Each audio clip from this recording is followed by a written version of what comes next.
It's 3 a.m., you're sweating, you're on Dr. Google, you cannot sleep. What happens when you combine the middle of the night questions with a menopause provider, with a camera? Guess what? You get me. Your perimenopause, menopause, hot flashes, all of the weight changes, all of the mood changes. So we are gonna give you real, honest, and answers based in science. Let's get to it. And I'm having a hot flash. When the last period is over, the question shifts. Now what? And the answers are not all bad news.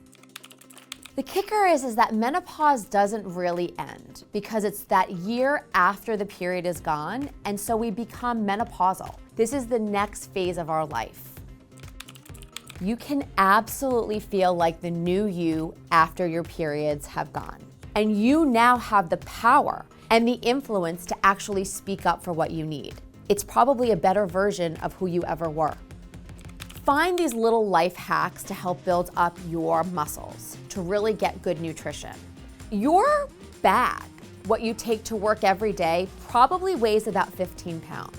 If you're lifting that up and down the stairs, or parking further in a parking lot and walking, if you're doing squats while you're brushing your teeth, these are all little things that you can do to help keep your body moving and build up some of your muscle. Best exercise, we never want to use those superlatives. If I tell you, go on a diet, get a trainer, join a gym, you are going to laugh at me.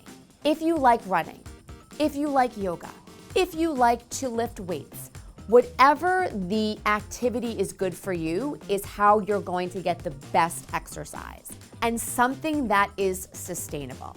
An exercise that gets the heart pumping is not the only part of what we need to be doing. We really need to focus on weight training and weight lifting and resistance training. That heavy bag that you're lifting, that's a way to help build the muscles.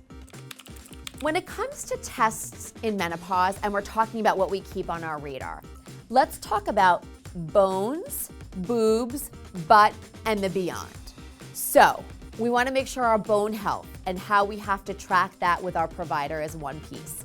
When we talk about our breast health, we should have annual screening and then checkups if we notice or appreciate something different.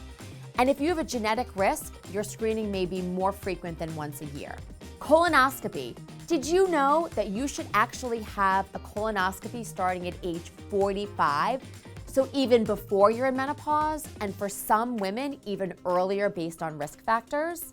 And what's the beyond? It is your mental health. It is your cardiovascular health. But really for you, it's the overall health assessment. That's where you need to focus. So what we're doing in terms of research with perimenopause is finding that exact time that we should be really addressing hormonal interventions with women.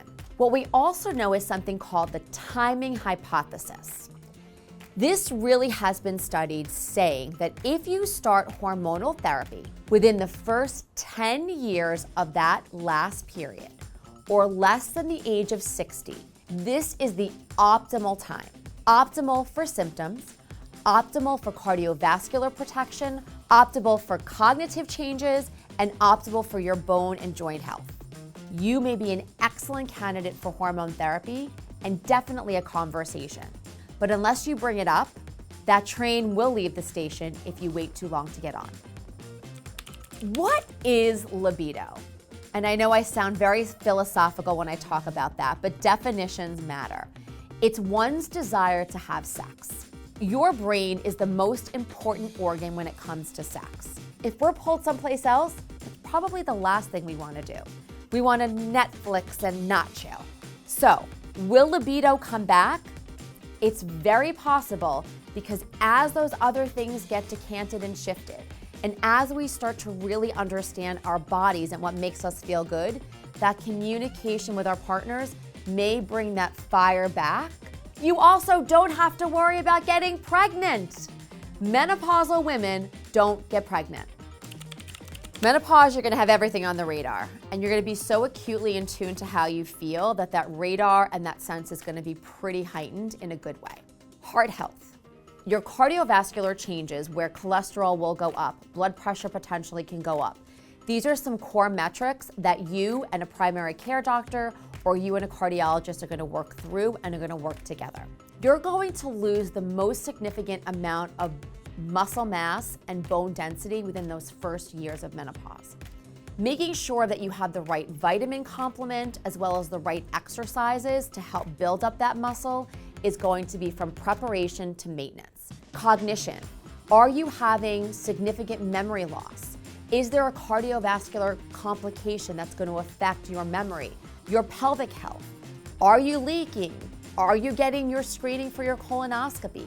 That overall health perspective is really what should be on your radar. So everything. Find that anchor, that quarterback that's going to be helping you get connected to find out what your next step should be.